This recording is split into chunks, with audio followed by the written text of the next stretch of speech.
Live from our 7 Tasmania studios, your nightly news with Kim Miller begins now. Good evening, everyone. Liberal leader Jeremy Rockcliffe has promised to cap the government contribution to Macquarie Point Stadium on what has been the first full day of the Tasmanian state election campaign. He's hoping to ease concerns about cost overruns as he faces a new attack from his former minority government partner. Just 24 hours after announcing she'd stand as an independent in Clark, Elise Archer's campaign is over. The former Attorney-General was to run against her former party after an ugly divorce last year when leaked texts surfaced. After a radio interview this morning, she withdrew due to a health concern. Being blamed for an early election, John Tucker claims he was a stable partner. We're fully committed to the agreement that we signed with the Premier back 8 months ago, and we're still committed to that agreement. Now campaigning as an independent, he says he'll work with anyone, including the Liberals. I've got goodwill going forward. I'm prepared to negotiate with anyone. The Mac Point Stadium started the rift between them. Jeremy Rockcliffe's now promising to cap the state's contribution with private investment to cover overruns. And mission that it can't be delivered on budget. What is a clear commitment is that the $375 million will be invested and not 1 cent more. It's made the stadium dead. That means the team's dead and the dream's dead from what he's done today. I think that the stadium's going to cost a lot more than $715 million. Labor maintain renegotiating the AFL deal is an option. Jeremy Rockcliffe today has finally admitted that you can't build that stadium at Macquarie Point for that price in that timeline. The Liberals' economic credentials now being put to the test. Today's ABS figures show job losses, and the revised estimates report shows debts spiralling to $6 billion by 2027. The state is currently burning borrowed cash at a rate that has never been seen before. Well, what it demonstrates is that we've been investing in areas that Tasmanians care about. Labor's not stopping spending after promising household power bill cuts yesterday. Now they're rolling out rebates for small and medium businesses spinning from price hikes. If businesses are forced into onerous contracts which make their business very difficult or unviable, it means that they'll get a rebate back. I just fear that my bill is going to run out at probably $37,000 a year, so that's really a 25% increase. Backed by the state's business lobby, even as the government warns it could cost millions a week. What I'm about is not about gimmicks. I'm about action. The Greens highlighting health plans, saying if they hold the balance of power, they want 87 paramedics, plus another 100 by 2030. And we also know that staff alone aren't enough. We need to have upgrades for 13 ambulance stations around the state and 6 new ambulance centres. We've got a workforce increasingly frustrated and the ongoing issue of ramping. An issue that could make or break a campaign. Josh Duggan, 7 Tasmania News. A seaside community on the state's northeast is breathing a sigh of relief after a bushfire came dangerously close to properties. Campers in the area were evacuated as firefighters rushed to contain the blaze before it could spread further. An early morning evacuation notice. 16 campers forced to flee as an out-of-control bushfire tears through the Waterhouse Conservation Area.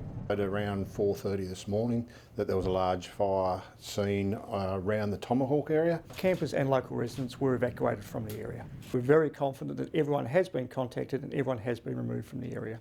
An emergency warning activated shortly after. Fire crews springing into action, attacking from the ground and the sky, desperate to minimise the risk to surrounding properties. Our crews this morning made sure that they put in some strategies first thing around the protection of the properties in that area. The nearby seaside town of Tomahawk also on standby. Residents there told to prepare to leave, but by lunchtime the warnings downgraded. Favourable conditions helping firefighters bring the situation under control. A community now breathing a sigh of relief. Conditions are just right, so it's actually moving the fire along at reasonably slow speed. It's giving our crews time to tie in the edges. There's no threat to people, but we do ask that people stay informed. The cause of the blaze is yet to be determined, with authorities exploring two possible avenues: an undetected smoulder from a lightning strike earlier this week, or an escaped campfire. Someone has inadvertently not extinguished a campfire completely, or there's been people passing through. Victoria Easto, 7 Tasmania News. A decade-long battle between two Tasmanian councils and the state's major airports has ended in the federal court. Clarence and Northern Midlands have been fighting to recoup what they claim are millions of dollars in unpaid rates. The argument centred around which parts of Hobart and Launceston airports are deemed rateable under leases between airport operators and the federal government, which owns the land. The panel of judges today dismissing the council's claims on appeal. A decision is yet to be made on who will foot the legal costs. Clarence Council is considering its position and will keep residents informed.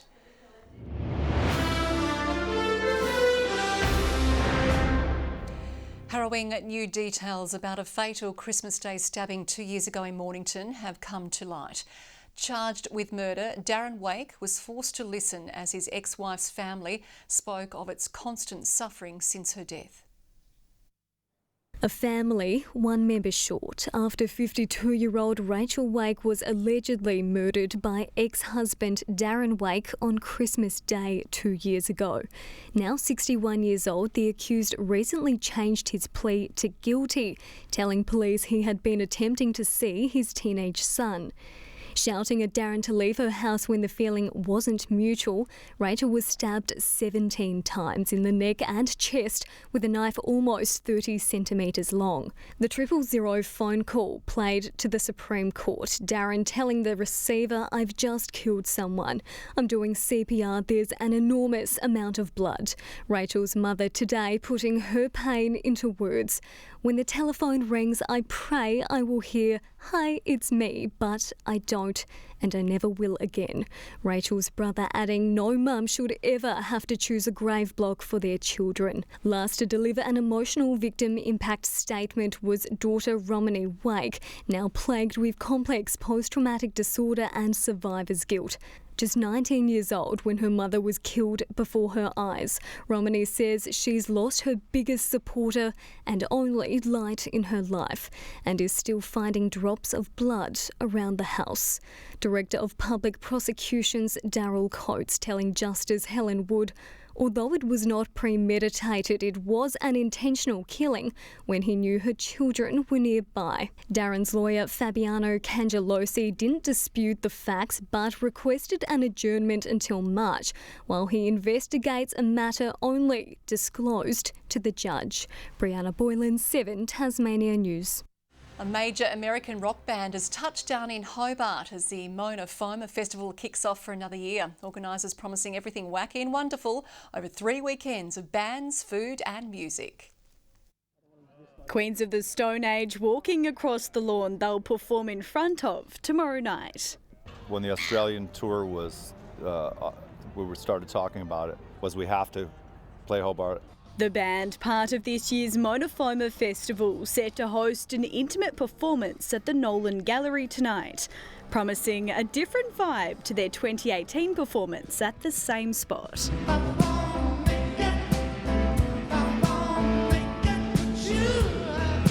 When you get a big space like that, being quiet, you actually get to hear the sound travel all the way to the end of a beautiful hall like this, like the one we're playing in tonight. All funds raised to be donated to the Royal Hobart Hospital's children's charity and 24 Carat Gardens. A charity that teaches kids about nutrition, teaches them about gardening, right here in this neighbourhood. And the entertainment doesn't stop there. Paul Kelly and Courtney Barnett among those set to take to the stage over the next few weeks at popular music venues like the Odeon and Moona Art Centre. People who missed out on Queens of the Stone Age tickets, those poor suckers. They still have plenty of other things to do. And there will certainly be plenty to do at this year's Foma, from installations to events, with all the details on the website. Ruby Cairns, 7 Tasmania News. And Tasmania isn't being spared from the Taylor Swift mania, with many local fans packing their glitter and cowboy boots. Among them, some of the younger Swifties barely able to contain their excitement ahead of a big night one. Are you ready for it? These tiny Taylor Swift fans sure are. Dressed up to the nines, ready to see their idol storm the stage. She's iconic. She's my superhero. Sequins on, glitter ready to go, putting together the perfect style fit for a superstar. I tried to dress for Midnights and I think I did pretty good. Because I know Taylor Swift loves cats. A staple of the Eras tour, the girls' friendship bracelets are all set. I made my bracelets myself. I've made 52. Celebrating a true love story between these first-time concert goers and their showbiz hero. She's so kind and friendly and nice. She's a very nice person. Never in their wildest dreams did they think the big night would almost be here. The excitement levels at an all-time high as they prepare to sing their little hearts out. I don't know about you, but I'm feeling 22. Every day will be alright if you keep me next to you. The chance of any sleep between now and then, though? Probably not. The only certainty, these Swifties will be up past midnight. Victoria Risto, 7 Tasmania News. Well, Break Day Council has won a tie-break against Meander Valley late this afternoon to claim the annual Northern Mares Croquet tournament, getting out of chambers and onto the lawns to settle the real turf war. Here we go. Mallets in hand, it's a change of pace for mayors and councillors from 7 northern councils, meeting at the Northern Tasmania Croquet Centre for their annual grudge match. Point of order. What's going on here? Although best on ground might be Meander Valley's ring-in, filling in for the mayor sick with COVID. It is superb fun. It is really, really good fun. Some people take it dreadfully seriously and they're playing for blood. Georgetown getting an early run on West Tamar. Oh! Lovely. Whose only hoop came too late to get them a win. Fantastic shot, but really just didn't count in the end. And Georgetown, just keeping this rivalry alive. Last year it took us a while to warm up. We're confident, we're optimistic. They seem to have a big mouth on them, your opponents. What do you reckon? Well, yeah, I think they near tripped over their tongues. But all good. Croquet Club members on hand to offer pearls of wisdom. Not that it seemed to help. It's a whole lot of fun, but also very serious competition with bragging rights on the line. The Northern Councils have been meeting on these lawns every year for a decade. It's probably a little less competitive in the chambers, but a lot more stressful out here, I think. There's always next year. Nick Kelly, 7 Tasmania News. Newtown and North Hobart are preparing to go head-to-head in this weekend's Bat for Boobs charity cricket match at Newtown Oval, raising money for the McGrath Foundation to support those impacted by breast cancer. Over 100 people are expected to rock up. Usually we don't get that much attendance to a normal regular club game, so it's been really exciting and always one on the agenda for us. So in the last couple of years we've raised over $30,000 each year, and hopefully this year we'll achieve that and more again. Play gets underway from 10:30 Sunday.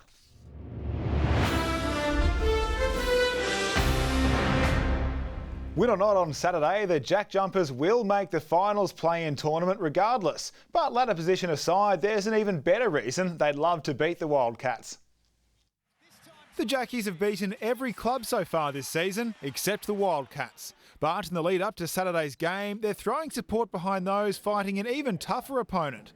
Swapping green for teal, the final game of regular season, is also their annual charity match for Gynecological Cancer Foundation SHE.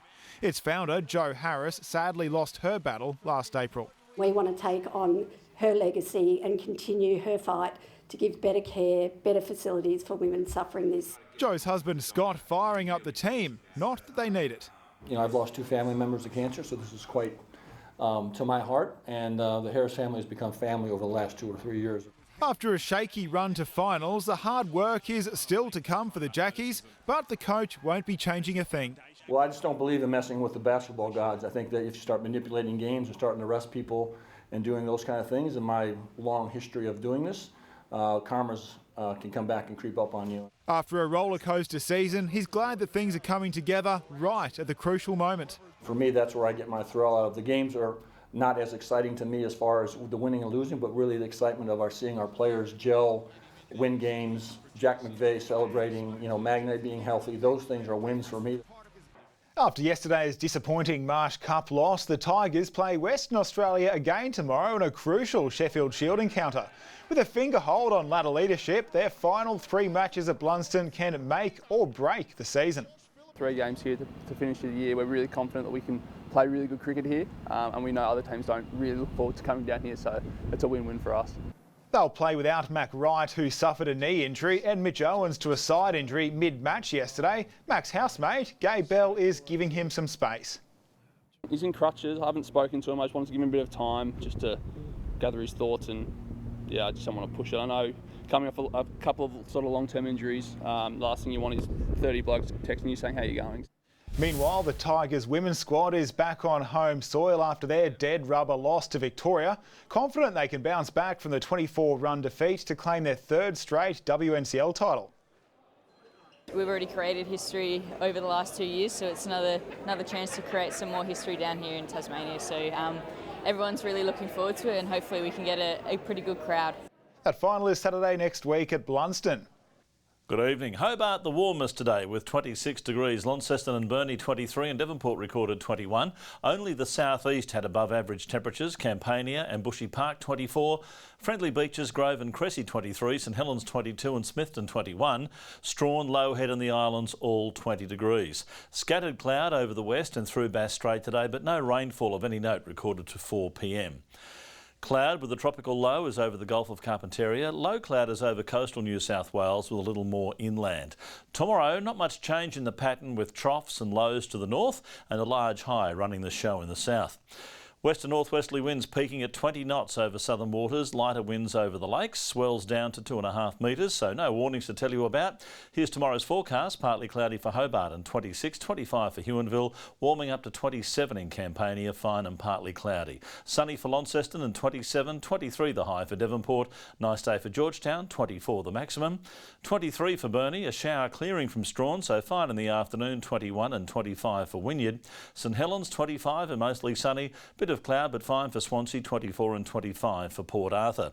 On Saturday, a fine mostly sunny day, maybe some morning fog and a light shower over the southwest. Fine again on Sunday, Hobart 26, Launceston 31, and on Monday, morning showers in the west and south and developing over the north and northeast later. Perth 29 tomorrow, bit of a reprieve there. Sunny and 31 in Adelaide, fine for Melbourne, but showers forecast for Canberra, Sydney, Brisbane and Darwin. Partly cloudy at the moment in Hobart, it's 21, 20 right now in Launceston. Devonport, a bit of cloud about but fine, and 20. No mucking around, Kim, got to get out, got to take the wife to dinner. Yes, happy anniversary to you and Donna, and that is all your news for now. We'll be back later with updates. Thanks for joining us. Good night, everyone.